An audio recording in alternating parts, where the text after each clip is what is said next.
नवीन व्हिडिओमध्ये तुम्हा सर्वांचं स्वागत. आज आपण पाहणार आहोत ऑपरेशन ऑन सेट संचावरील क्रिया. त्यातली पहिली क्रिया जी आहे इंटरसेक्शन ऑफ टू सेट्स, दोन संचाचा छेद संच. उदाहरण घेऊया अगोदर व्याख्या पाहण्याअगोदर. Suppose that here is a set A in which elements are 1, 2, 3, 4, 5.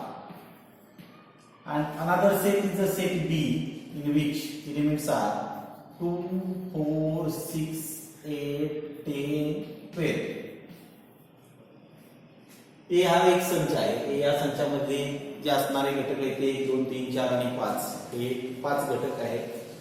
B या संचामध्ये 2, 4, 6, 8, 10, 12 हे घटक आहेत. आता छेदसंच म्हणजे काय? इंटरसेक्शन. जरा बारकाईने जर विचार केला, जरा थोडंसं निरीक्षण जर केलं तर बाळांनो एक गोष्ट लक्षात येईल तुम्हाला की ए आणि बी सेटमध्ये काही एलिमेंट्स जे ते कॉमन आलेले. बघा बघू, ए आणि बी मध्ये काही एलिमेंट्स कॉमन आहेत. ए मध्ये 2 हा एलिमेंट आहे, तसाच बी मध्ये सुद्धा 2 हा एलिमेंट आहे. ए मध्ये 4 हा एलिमेंट आहे आणि बी मध्ये सुद्धा 4 हा एलिमेंट आहे. हे दोन एलिमेंट जे आहेत म्हणजे हे दोन घटक जे आहेत हे दोन्ही घटक या दोन संचामध्ये सामायिक आलेले. मग आता जे सामायिक एलिमेंट आहे त्यांचा एक सेट तयार करूया 2 आणि 4. आणि हा जो कॉमन एलिमेंटचा सेट आहे तो ए आणि बी चा इंटरसेक्शन असं म्हटलं जातं, म्हणजे छेदसंच असं म्हटलं जातं. तो दर्शवला जातो कसा?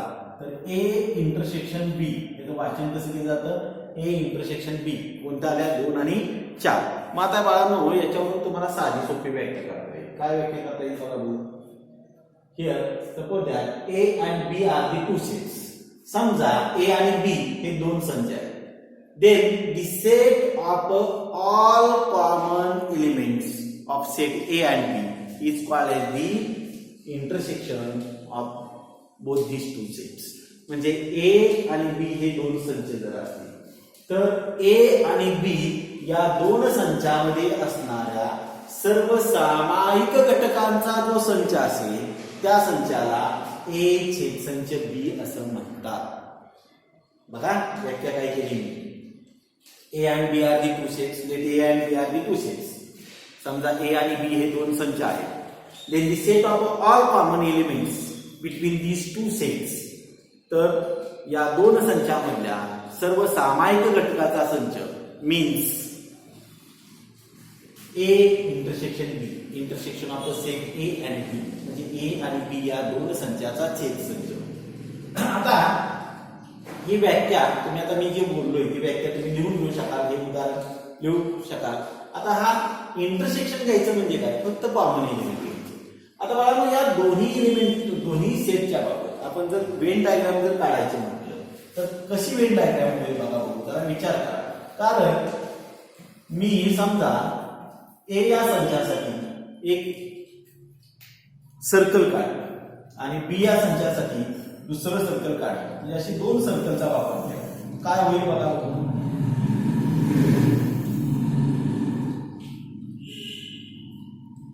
आता यामध्ये कॉमन एलिमेंट आले का ए आणि बी मध्ये? बघा ए आणि बी मध्ये कॉमन एलिमेंट आहे. म्हणजे याचा अर्थ ह्या ए या सर्कलमध्ये आणि बी या सर्कलमध्ये काही थोडासा पार्ट तरी कॉमन येणं गरजेचं आहे, म्हणजे सामायिक येणं गरजेचं आहे. मग सामायिक भाग कसा करता येईल? तर दुसरं सर्कल असं सेपरेट न काढलं. सेपरेट जर काढलं तर या दोन्हीमध्ये एकही म्हणजे कोणताही भाग जो आहे कोणतंही क्षेत्र कॉमन येणार नाही, सामायिक येणार नाही. म्हणून काय करूया, दुसरं सर्कल काढताना हा जरा थोडासा मी या पहिल्या काढलेल्या सर्कलला इंटरसेक्ट करणारं दुसरं सर्कल काढ. आता इंटरसेक्ट करणारं सर्कल का काढलं बघा बघू. कारण या ए आणि बी या दोनही सेटमध्ये 2 आणि 4 हे दोन एलिमेंट कॉमन आहेत. मग ते डबल लिहिण्याऐवजी जो कॉमन पार्ट आलेला आहे, कुठं कॉमन पार्ट आला? हा जो आहे हा कॉमन पार्ट आहे, बरोबर आहे. मग हा कॉमन पार्ट असा आहे की हा ए या सर्कलमध्ये सुद्धा आहे आणि हा कॉमन पार्ट बी या सर्कलमध्ये सुद्धा आहे. याचा अर्थ इथं जर मी कॉमन एलिमेंट लिहिले कोणता? 2 आणि दुसरा कोणता? 4. हे जर दोन कॉमन एलिमेंट लिहिले तर 2 आणि 4 हे कॉमन एलिमेंट कशात आहेत?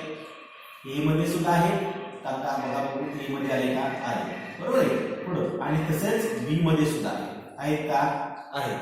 मग आता ए मध्ये शिल्लक राहिलेले एलिमेंट कोणते 1 3 5. आता ते कॉमन मध्ये येऊन चालणार नाही. ए चा शिल्लक राहिलेला भाग 1 पुढं 3 आणि 5 इतर एलिमेंट, बरोबर आहे.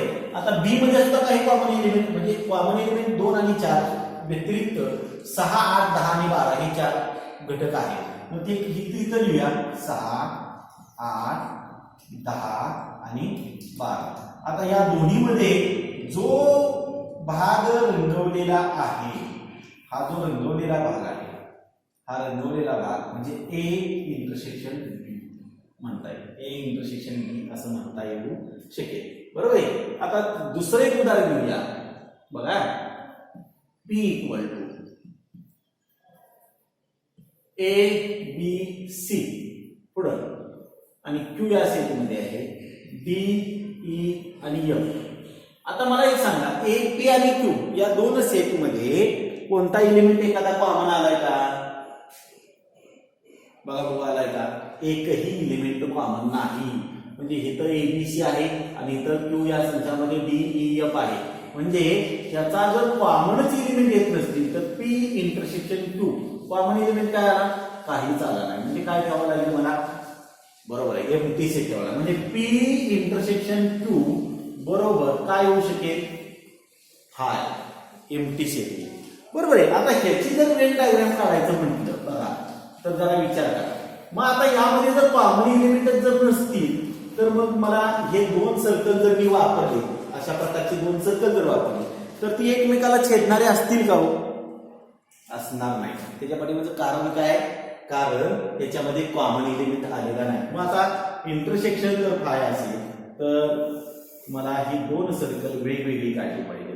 यामध्ये थोडा सुद्धा भाग हा कॉमन येता कामा नये, कारण पी इंटरसेक्शन क्यू जो आहे तो एम्प्टी सेट आहे. म्हणजेच पी मध्ये घटक काय? तर ए बी आणि सी. इथं कोणता आहे? डी ई आणि एफ हे तीन एलिमेंट आहेत. बघा हे दोन सर्कल इंटरसेक्ट केले नाहीत, परंतु इथे इंटरसेक्ट केले. इंटरसेक्ट का केले?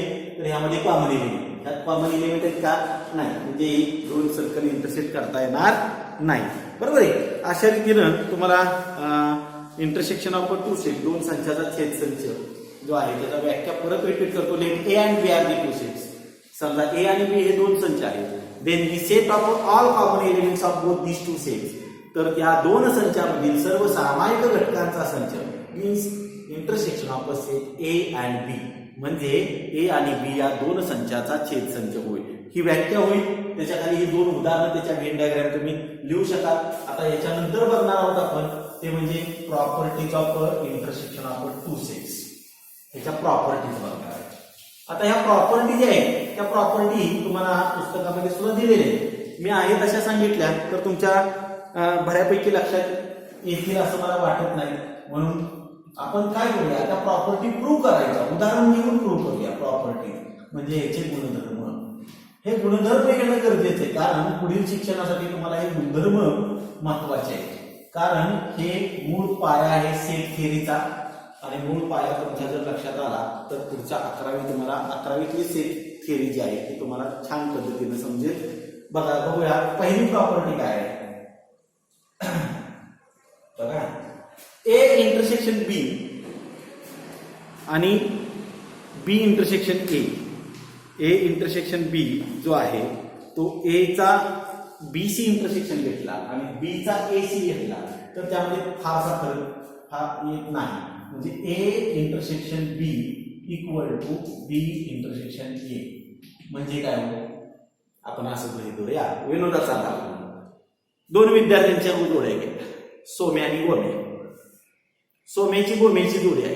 एखाद्याला वाटलं सोम्या अगोदर म्हणण्याऐवजी गोम्या म्हणतो. गोम्याची सोम्याची जोडी आहे. फरक काय पडणार आहे का? जोडी दोघांची करणार आहे. तिथं सुद्धा ए इंटरसेक्शन बी आणि बी इंटरसेक्शन ए यात सुद्धा फरक पडणार नाही. आपण उदाहरण घेऊया. For example A equal to कमी एलिमेंट असणारे घेतो जरा 1 2 3 4. बरं पुढं बी बरोबर काय घेऊया 1 3 5 7.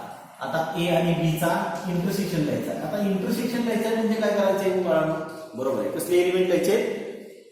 Common element. ह्या ए मध्ये एक हा एलिमेंट आहे, बी मध्ये सुद्धा एक एलिमेंट आहे. आता ए मध्ये 3 हा एलिमेंट आहे, बी मध्ये सुद्धा 3 हा एलिमेंट आहे. म्हणजे यात सुद्धा किती एलिमेंट कॉमन आले?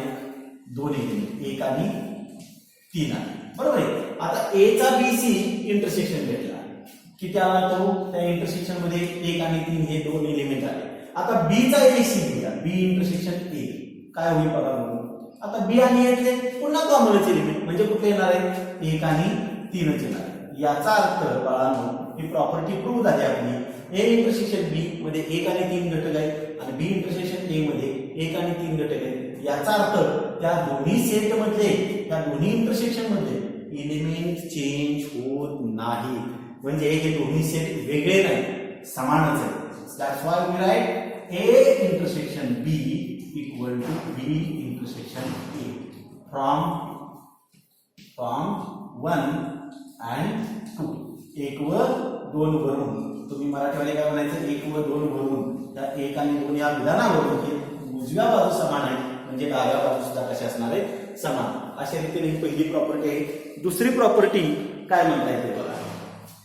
दुसरी प्रॉपर्टी आहे काय? दुसरी property, if A is the subset of a B, A is the subset of a B, then A intersection B equal to A. जर ए बी चा उपसंच असेल तर ए आणि बी चा छेदसंच हा ए हाच संच येतो. मग आता बघूया, उदाहरण प्रूव्ह करूया आपण. ए इक्वल टू ए बी पुरेसे पुढं बी इक्वल टू. आता काय सांगितलं बाळांनो? पहिली कंडिशन काय आहे? कंडिशनल स्टेटमेंट आहे म्हणजे सशर्त विधान आहे. जर तरच्या स्वरूपामध्ये मांडलेलं. A is the subset of a B म्हणजे ए हा बी चा सबसेट आहे, उपसंच आहे. याचा अर्थ ए तले सर्व एलिमेंट बी मध्ये असले पाहिजे. म्हणजे ए तले सर्व एलिमेंट कोणते? ए बी सी डी आहे का बघा. आता ए हा बी चा सबसेट आहे, means A is the subset of B. आता ए आणि बी चा इंटरसेक्शन घेऊया. A intersection B. कसले एलिमेंट काढायचे? बरोबर आहे, कसले एलिमेंट काढायचे? यातले कॉमन एलिमेंट. आता ए आणि बी मधले कॉमन एलिमेंट कोणते बघा. ए कॉमन एलिमेंट आहे, ए आहे. पुढे दुसरा कोणता आहे? बी. बरोबर आहे, बी हा कॉमन एलिमेंट आहे बघा भाऊ. आता मला सांगा ए आणि बी हे कोणत्या सेट मधील एलिमेंट आहेत? तर ए मधले.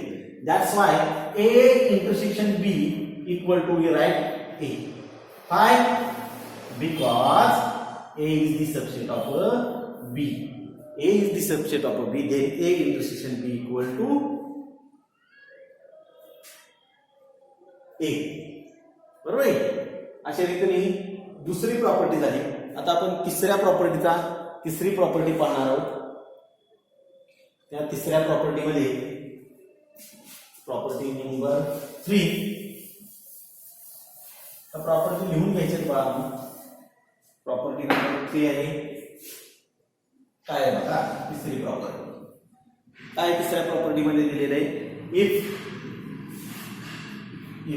ए intersection B equal to B then B is the subset of ए.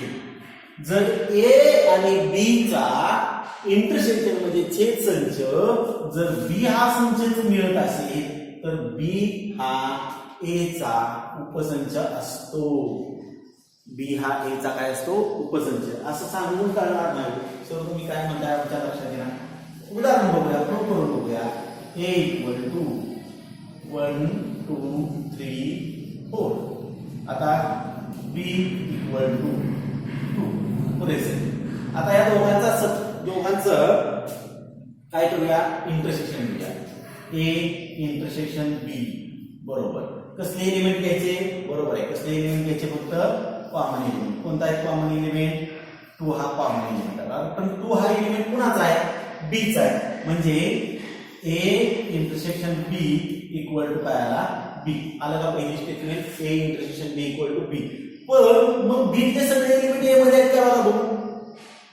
बीतले सर्व एलिमेंट ए मध्ये आहेत म्हणजे याचा अर्थ so we write B is the subset of A. B हा ए चा काय उपसंच आहे. समजली तिसरी प्रॉपर्टी. आता चौथ्या प्रॉपर्टीकडे जाऊया बाळांनो आपण. आता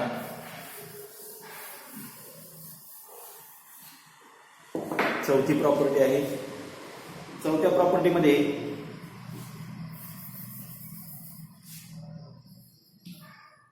A intersection B is the subset of A and A intersection B is the subset of B. इथं दिसतंय का तुम्हाला सबसेट ऑफ B कुणाचा B चा सबसेट असतो. A intersection B is the subset of A and A intersection B is the subset of B. बघूया बरं. For example उदाहरण बघूया. A इक्वल टू काय घेऊया. हा तुम्ही सांगा काय बरं चला ठीक आहे. एक्स वाय झेड बरोबर आहे.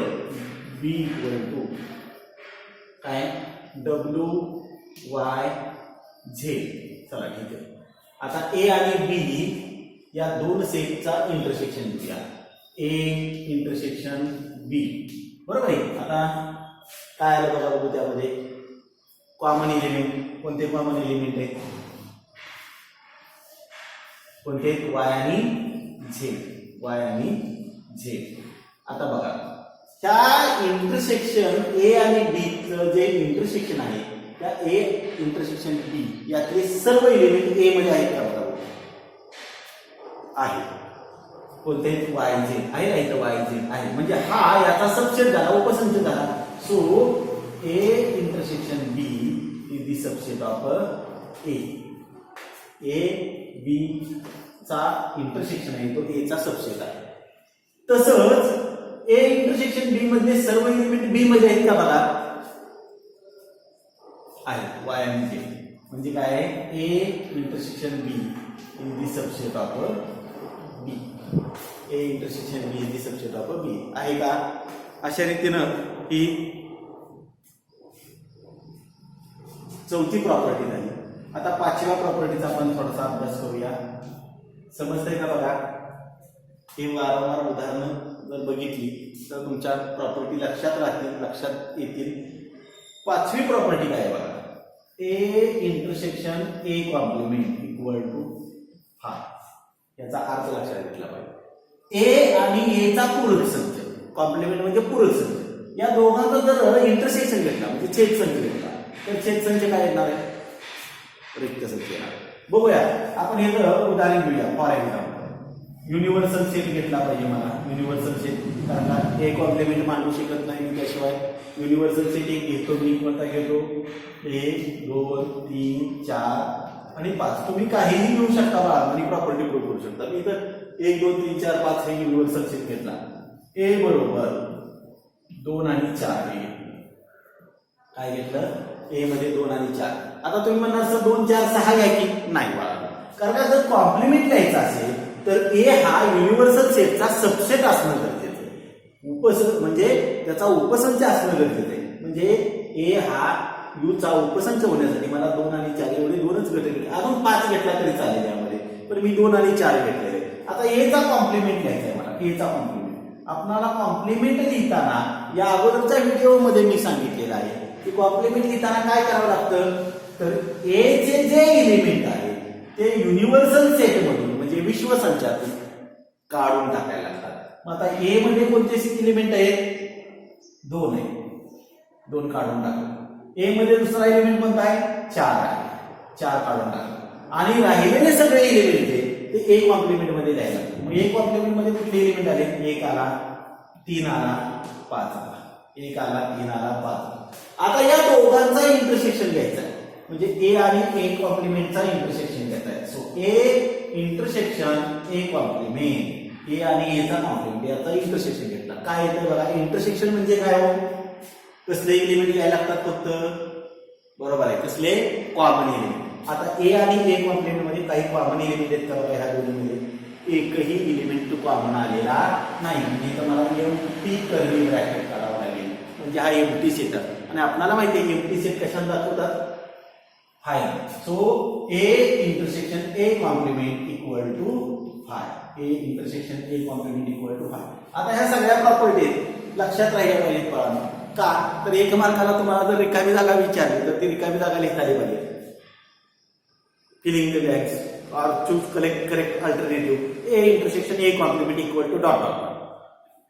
काय येतं 5. बरोबर आहे. आता दुसरा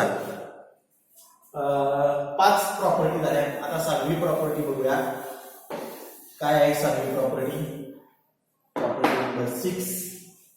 6वी property A intersection A equal to H येणार आहे.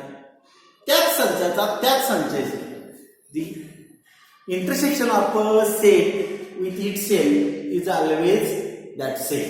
म्हणजे प्रत्येक संचाचा स्वतःशी असणारा जो छेद संच आहे तोच संच मिळतो, दुसरा कुठलाही मिळत नाही. याचा अर्थ काय intersection of a set with itself म्हणजे एखाद्या संचाचा त्याच संचाशी छेद संच घेतला वी गेट दॅट सेट म्हणजे तोच संच मिळणार आहे, दुसरा कुठलाही संच मिळणार नाही. बघूया आपण A equal to in curly bracket B D E F.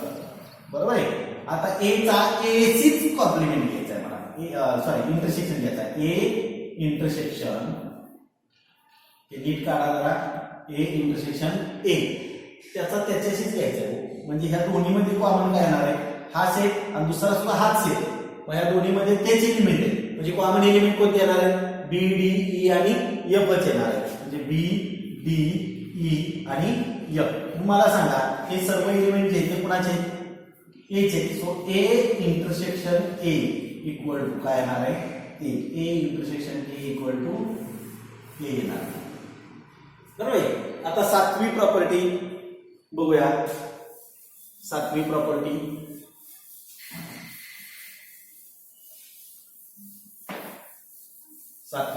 काय आहे बघूया. प्रॉपर्टी नंबर 7 बघा. A intersection phi equal to काय? हे इंटरसेक्शन फाय इक्वल टू काय येणार? विचार करा जरा. आपण सोडवूया इथं. A इक्वल टू काय लिहूया? ABC. फाय म्हणजे कसला सेट? एम्प्टी सेट म्हणजे एम्प्टी कर्ली ब्रॅकेट येणार. आता यामध्ये कॉमन एलिमेंट काय येतात बघा बघू. A intersection phi equal to काय कॉमन एलिमेंट आहे? अहो याच्यात एलिमेंटच नाही म्हणजे कॉमन घेता येईल का आपल्याला?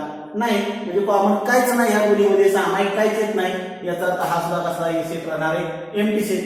A intersection phi equal to काय येतं मग? फाय येतं. A intersection phi equal to काय येतं? फाय.